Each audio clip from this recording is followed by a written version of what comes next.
So on the left hand side of the Lexin straw walker machine, we have another couple of settings we can do for the actual fan and airflow. So what we have here is we have the throttle valve and we have the wind board. The throttle valve itself, we can increase the airflow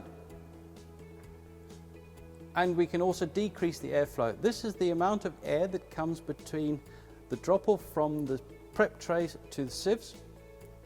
And then the other one we can do is the wind board, which is here.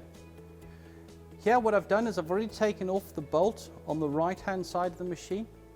So here all we need to do is undo this bolt, move it to the position we want, put the bolt back in. Don't forget to do the bolt on the right hand side as well, lock it all off, and that be set. So a steeper angle for heavier crops and a shallower angle for lighter crops.